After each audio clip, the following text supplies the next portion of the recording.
Here's a little video of a gem, one of many gems in Abruzzo. This is in a little community called Sant'Eufemia in the mountains. And this little park, what's this park called? Is there a name? Il Boschetto. Il Boschetto. It's a picnic and recreational area. And it's an art exhibit. This is all Italian, but they explain words in dialect. Things that you may hear when you're here. Okay. You don't know what they're talking about. Right. Typical words. This is a dialect. But there are these wonderful stone, Maiella stone carvings scattered throughout the park. This big man with the mountain in the back. It's called the Beast Man. Beast Man. I like his little face. He looks pretty friendly. Yeah.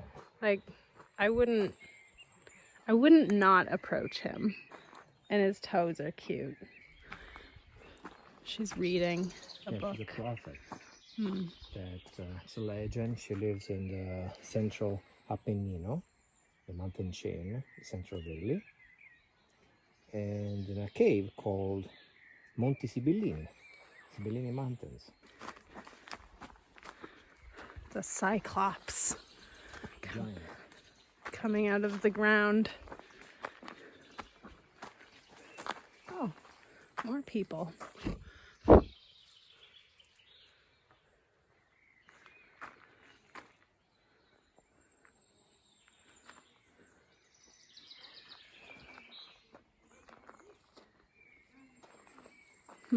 It's the orc.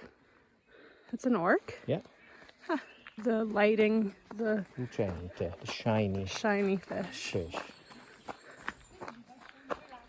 And it's a magical fish. It's beautiful. It's basically a mythological figure. And it's like a monster with 3 heads. No? Mm-hmm.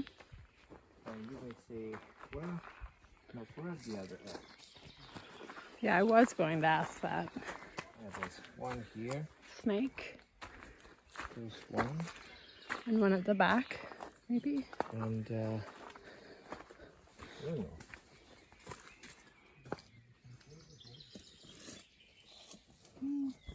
Not that I can see. It probably doesn't have 3 heads, just one. I missed that guy down there, but I can zoom up. The root guy. He's beautiful.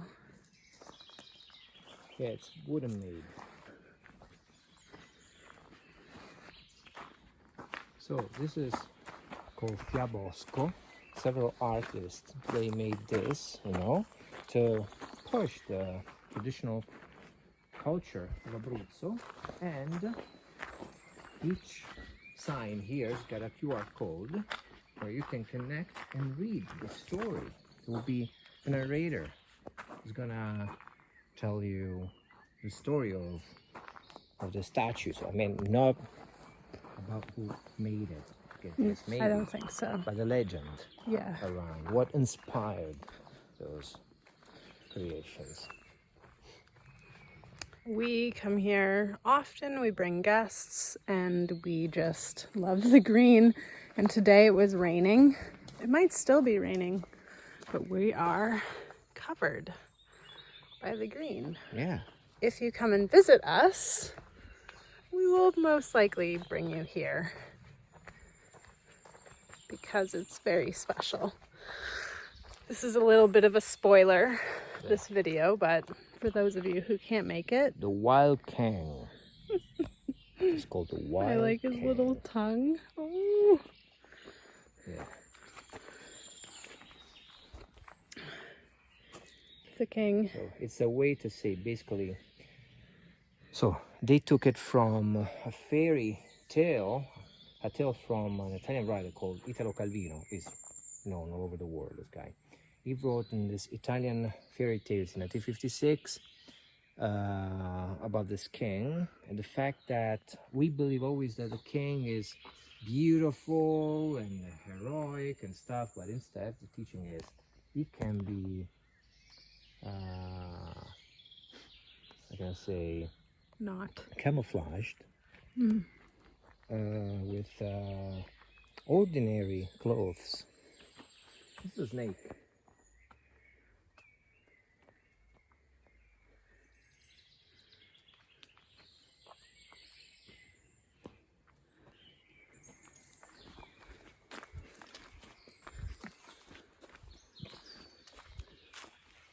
I think this is a little story circle. Yes. So Okay, storytellers would sit there on the rocks and people can... It's actually a heart installation. Ah, called okay.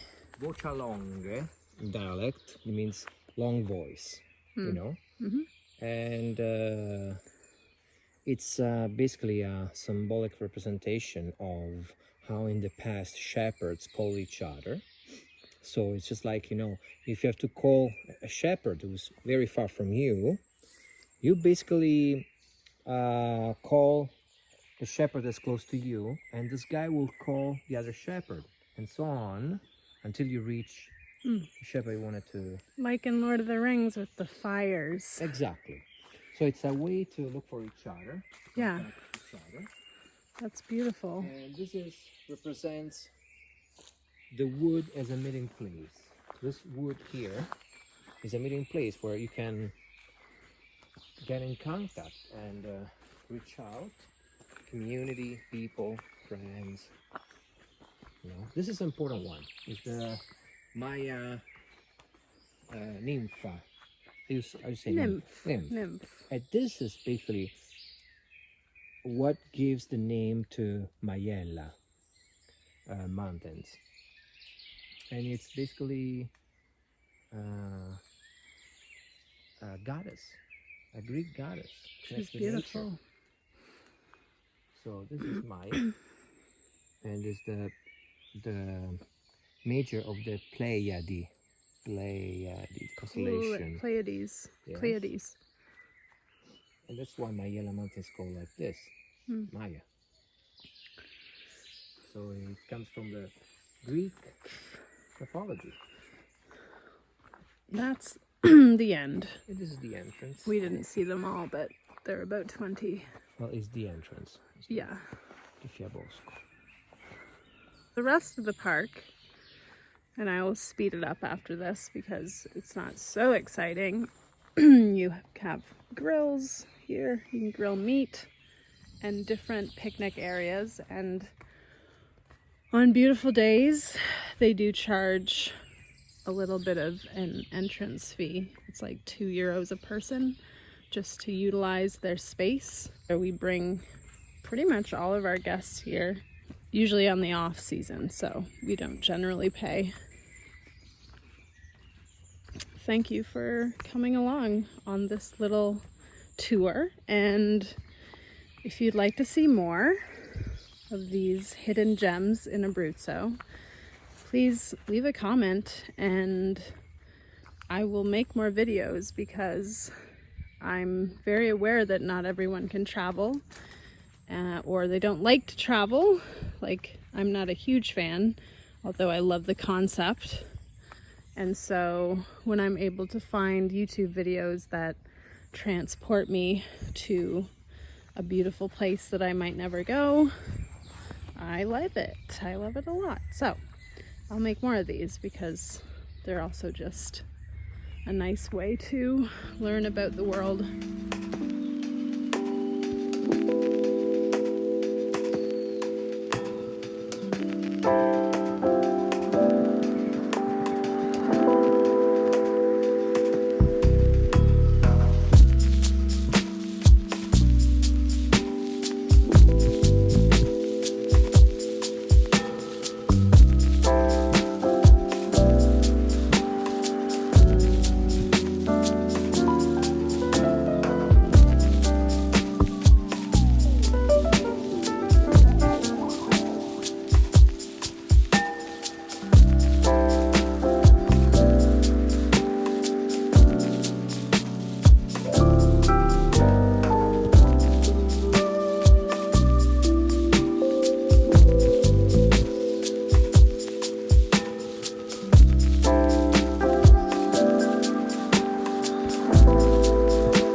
here, there's a little adventure park, as well as a little zip line.